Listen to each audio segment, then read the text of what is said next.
Cette semaine, nous sommes au cœur de la vallée de la Seine. Le fleuve sillonne 2 de nos 5 départements normands, la Seine-Maritime et l'Eure, sur plus de 200 km et longe une petite partie du Calvados avant de se jeter dans la Manche. Il doit son nom à un mot celtique qui signifie semblable à un serpent. Ce fleuve sinueux, nous allons le découvrir ou le redécouvrir chaque jour. Aujourd'hui, vous êtes ici sur la route des Chaumières.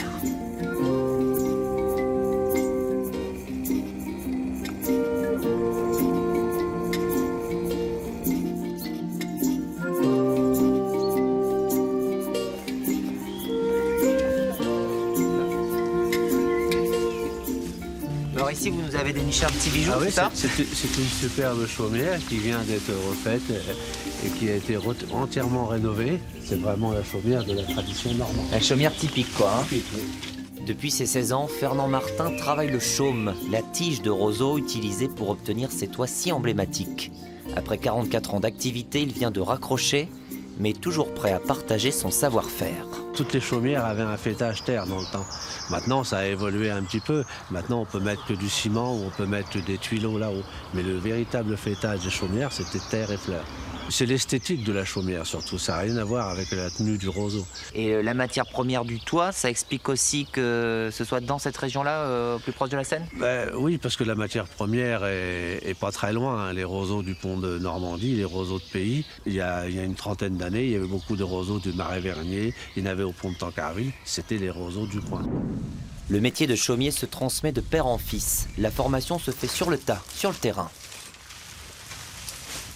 Il n'y a pas d'école pour apprendre ce métier.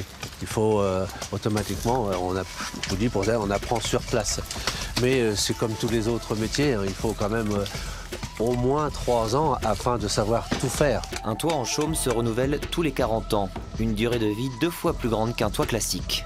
Nous quittons Aizier et Vieux-Port pour Notre-Dame de Bliquetuit, où Roland Kiel nous attend pour un atelier de torchis. Roland vient de l'Est de la France. Il y a près de 40 ans, il a posé ses valises en Normandie. C'est ainsi qu'il a découvert le torchis. Le septuagénaire a d'abord rénové sa maison, puis en a fait son métier. Il se définit lui-même comme un glaiseux. Plus personne ne le faisait. Et j'ai demandé à mon voisin, l'agriculteur, comment on fait? Il dit, vous prenez de la terre glaise, vous la mouillez, vous la plaquez. Point. Bon. C'est si facile que ça? Pas tout à fait. Non, c'est un peu plus compliqué quand même. C'est un matériau de remplissage d'abord. Parce qu'en Normandie, on n'a pas ce qu'on appelle de pierre naturelle à bâtir. Moellon, granit, autres. Mais par contre, on a beaucoup d'argile. C'est de l'argile avec de la paille ou du foin et de l'eau. Et on mélange le tout. Et ça remonte à quand? La nuit des temps. C'est très vieux. Hein. C'est un peu un héritage, du moins sous cette forme-là, forme de pan de bois, de nos ancêtres vikings quand même. Les maisons en torchis ont été abandonnées après la guerre et sont revenues à la mode dans les années 70. D'abord considéré comme un matériau du pauvre, le torchis est présent depuis dans de nombreuses résidences secondaires normandes.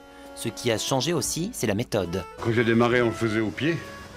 Maintenant, on a, depuis 25 ans, on a des malaxeurs qui nous le mélangent.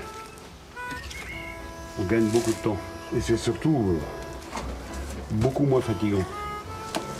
Le torchis, il pèse quand même 1,8 tonne au mètre cube, mouillé.